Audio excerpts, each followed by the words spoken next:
नमस्कार। प्रारब्ध पर आप सभी का स्वागत है। मैं अवनीश।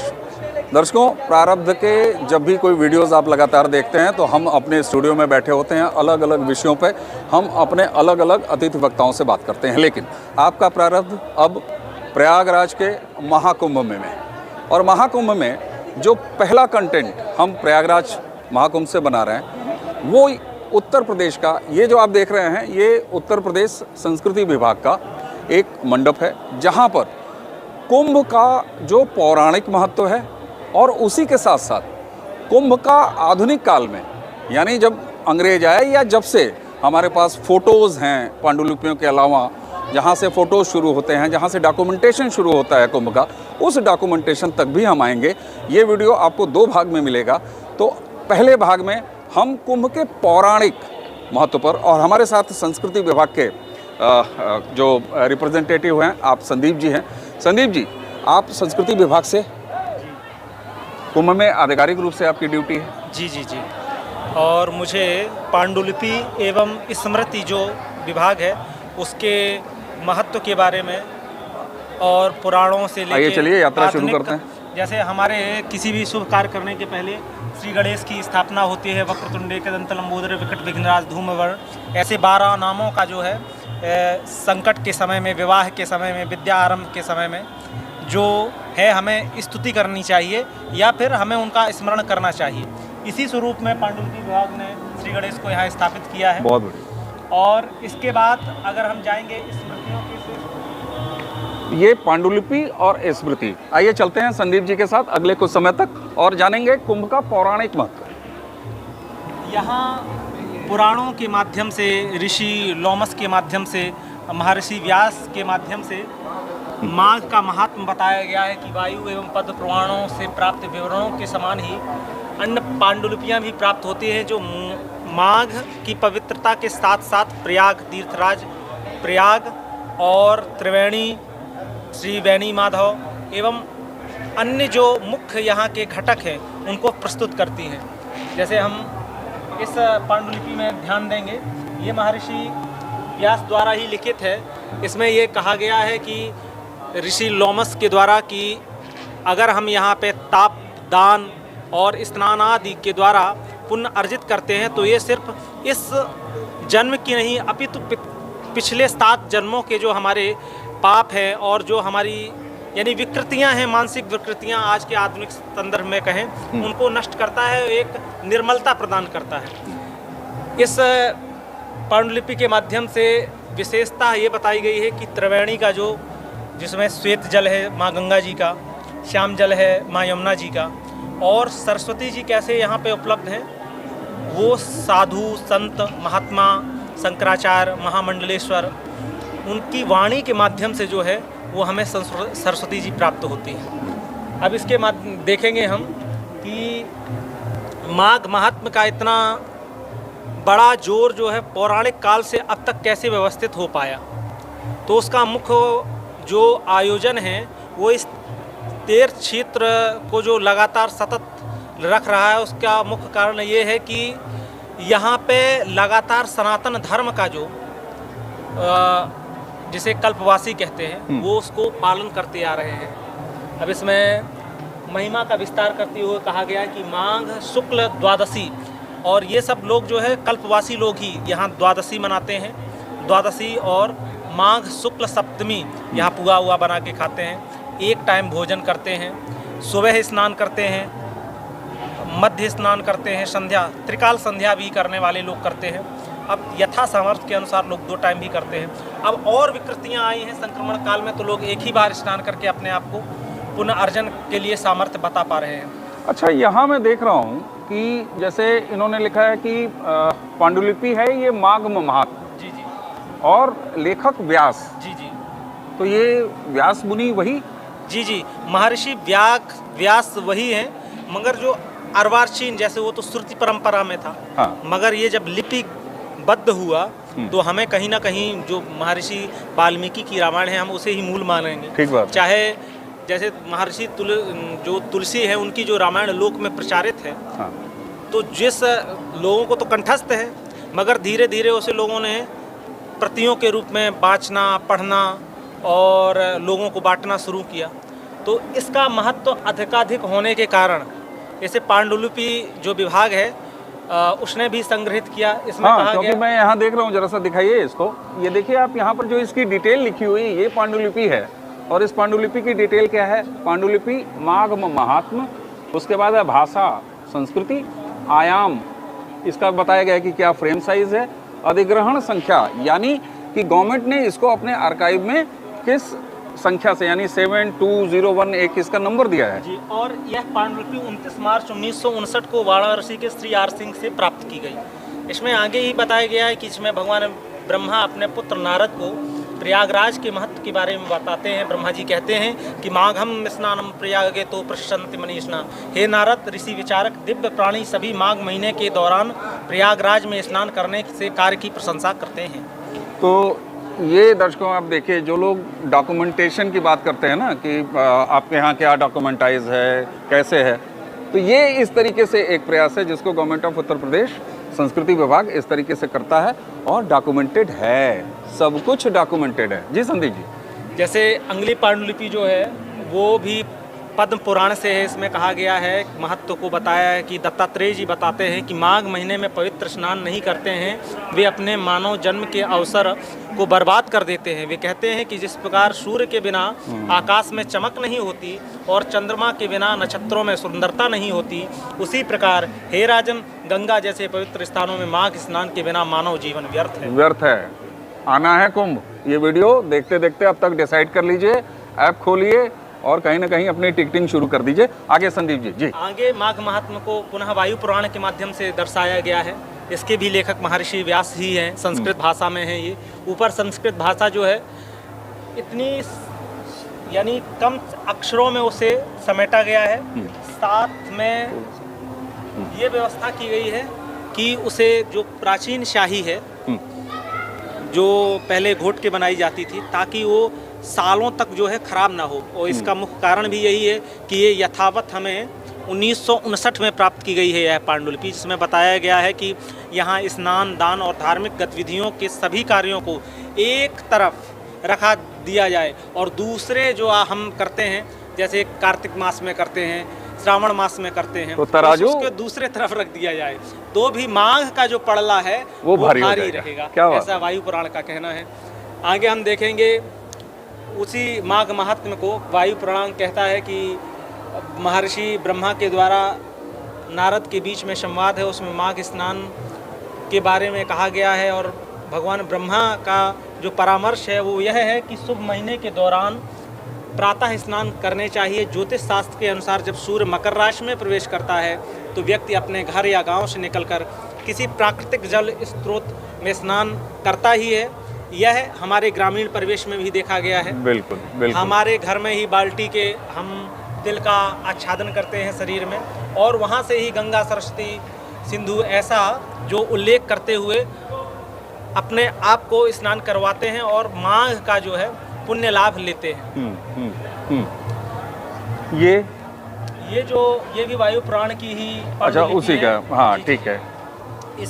इसमें ये कहा गया है कि जो दर्शन मात्र है, प्रयागात दर्शनात्, हाँ, मुक्ति केवल तीर्थों के राजा प्रयाग के दर्शन से ही मुक्ति मिलती है और प्रयाग के दर्शन मात्र से मोक्ष की प्राप्ति होती है, और इसमें जल के स्नान करने से अपार लाभ और यश प्राप्त होता है। विशेषतः माघ महीने में गंगा में स्नान त्रिवेणी संगम महत्व अत्यधिक फलदायी एवं विशेष पुण्यदायक है। ठीक है, तो संदीप जी इसका मतलब ये है कि एक एक पांडुलिपियों को इस तरीके से डिजिटलाइज किया गया है। जी। उसका संदर्भ कहाँ से वो है और वो कहाँ से और किससे ये ली गई है, कहाँ से मिली है, ये सारी चीजें दर्ज हैं।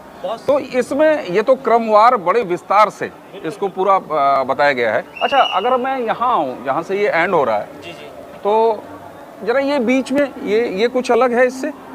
नहीं, इसी में भी वही जो यहाँ मैं देख रहा हूँ गोदान विधि है, यहाँ मैं देख रहा हूँ तो तीर्थ स्नान, जरा इसको बनाएं आप, तीर्थ स्नान विधि, क्योंकि सारे लोग इस समय स्नान के मूड में हैं, हाँ, कि महाकुंभ में छपाक कैसे किया जाए।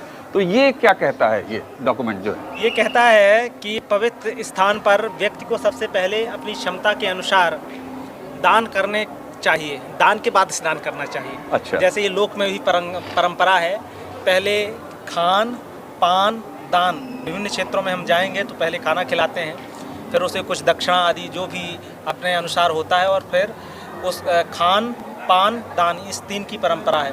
फिर ये तो तीर्थराज है, यहाँ कैसे करना चाहिए, तो यह कहते हैं कि यहाँ थोड़ा और पहले आएंगे। हाँ बिल्कुल। पहले गौदान की परंपरा है, शास्त्रीय प्रक्रिया को समझाता हुआ यह जो पांडुलिपि है कहता है कि तीर्थयात्री पवित्र स्थानों पर जाते हैं, गौदान करते हैं, तो गंगा जैसी पवित्र नदियों में स्नान करते हैं, फिर अपने दायित्वों के अनुसार दान करते हुए गौदान की उचित विधि का वर्णन इसमें किया गया है। सबसे पहले दानदाता संकल्प लेता है और पवित्र गौ माता को ध्यान करता है। अब क्या है, सापेक्ष रूप में गाय यहाँ उपस्थित नहीं है, ठीक है, तो धातु रूप में ही लोग गाय लेते हैं। अच्छा, लोग चांदी की गाय गौ माता बनवा ले रहे हैं, सोने की गौ माता यथा सामर्थ्य अनुसार। नहीं है तो संकल्प कर ले रहे हैं, ये भी तो प्रोविजन है, यही तो फ्लेक्सिबिलिटी है साहब सनातन की है। और ये माना जाता है कि सभी जो देवता हैं वो गौ माता में समाहित है। उसी प्रकार इस तीर्थराज में भी द्यो धनुष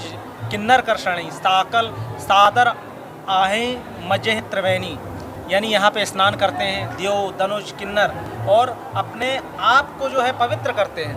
तो मनुष्य तो छोड़ दीजिए, यहाँ पर संदीप जी थोड़ा सा रोक रहा हूँ आपको, बड़ा विवाद है साहब, किन्नर अखाड़ा, उनके महामंडलेश्वर। सनातन किसी को अपने से दूर नहीं रखता, किसी को अपने से बाहर नहीं रखता। खैर ये हमारा वो डिस्कशन का पॉइंट नहीं है, तो थोड़ा सा और डिटेलिंग हो जाए। ये अब यहाँ पर मैं देख रहा हूँ तो रामचरितमानस आ गया साहब सीधे। जी। तो ये तो सनातन के इन पांडुलिपियों के बाद यह तो सीधे गोस्वामी तुलसीदास के लोक पे आ गए आप। लोक क्या है, कहीं ना कहीं सीधे शास्त्र का अनुकरण करता है, और गोस्वामी तुलसीदास जी ने शास्त्र की बात सीधे जनमानस में कैसे पहुंचे, इसमें मानस से अधिक प्रासंगिक ग्रंथ अभी मेरे अनुसार नहीं है। ठीक है, आप कितने भी बातें कहें, पर लोकमानस में जितनी रामचरितमानस की प्रासंगिकता है कि परहित सरस धर्म नहीं भाई, पर पीड़ा सम नहीं अधमाई, है ना, और बंदहु गुरुपत पदम परागा सुरेश सुभाष सरस अनुरागा। चाहे श्री राम की स्तुति हो और चाहे श्री हनुमान की स्तुति हो, रामचरितमानस को जिस तरह से लोक ने स्वीकार किया है अन्य ग्रंथों को। तो ये हो गए, हमने देखा व्यास जी के बाद आप लोक में, यानी पांडुलिपियों में लोक को भी स्थान है, गोसाई तुलसीदास को भी। तो यहाँ अगर आते हैं तो फिर पांडुलिपि आ जाती है साहब, ये हरिवंश पुराण की, इसके बारे में कुछ लेखक लक्ष्मीदास, भाषा तो एज यूजुअल संस्कृति, विषय पुराण। ये लक्ष्मीदास लेखक नहीं है, लिपिकार कह सकते हैं इन्हें। अच्छा, जैसे हरिवंश पुराण जो है वो महर्षि वेद व्यास की परंपरा में ही आता है, पर उसको पहली बार लिपिबद्ध जिसने किया, पहली पांडुलिपि जिसके माध्यम से मिली, अब इसमें तिथि देखिए 1697 1640 ईस्वी। तो इसमें देवताओं और दानवों के बीच जो समुद्र मंथन है, उससे जो 14 रत्न निकले, उसमें कौस्तभ मणि है, लक्ष्मी जी हैं, और भी उच्चेश्रवा नामक घोड़ा है, पीयूष अमृत है, पीयूषाम मतम दानम तरम, अमृत को पाने के लिए देवताओं और असुरों के बीच में भयंकर संघर्ष हुआ।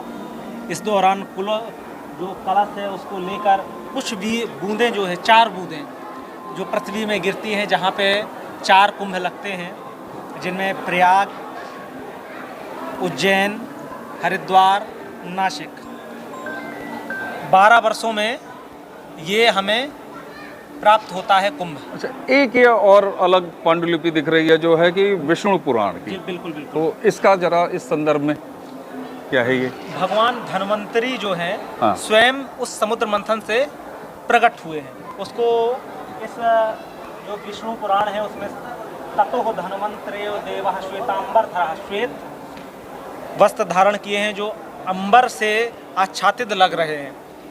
ततो धर्मांतरः देवः श्वेतांबर धरः स्वयं प्रभु कमंडली पूर्व अमृत समुस्थिता, उस अमृत को लेके भगवान धन्वंतरी प्रकट हुए हैं। इसको इस हरिवंश पुराण के संदीप जी, जैसे ये यहाँ पर आप लोगों ने डिस्प्ले किया है, जी, ये विभाग ने, इसका मतलब है कि इसको संरक्षित किया है, इसका डिजिटल वर्जन तैयार किया है, और ये सारा यहाँ पर अगर आप देख रहे हैं ना दर्शकों, ये देखिए आप पीछे, ये पूरा जो है वो पौराणिक और जो हमारे पुराण हैं या अलग जो आदि ग्रंथ हैं आप कह सकते हैं, यमुनाष्टक और भी जो ग्रंथ हैं, गंगा महात्म्य के, प्रयागराज महात्म्य के, माघ महात्म्य के, वहाँ खिल सूत्रों से, जैसे आप डिजिटल बोर्ड देख रहे हैं। हाँ, ये बड़ा इंटरेस्टिंग है, ये जरा आइए यहाँ।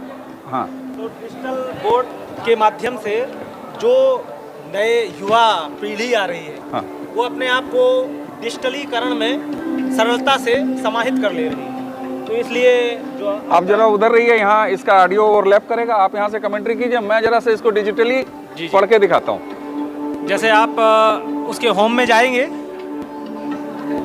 हाँ, तो इसमें एक पांडुलिपि का सेक्शन है, एक अन्य पुरालेख का, अन्य अदर आर्काइव में जो मॉडर्न इंडिया है, हाँ, उस ब्रिटिश सर्च 1860 से है, उसको कवर किया गया है। और इसमें हमारे जो पौराणिक ग्रंथ हैं, हाँ, वैदिक ग्रंथ हैं, उनको समाहित किया गया है। आप आगे बढ़ेंगे, देखिए मैंने शुरू में ही श्री गणेश जी का आवाहन किया था, तो प्रथमतया इसे फिर अगर हमने कलश देखा हो बाहर जाके, कलश स्थापित है।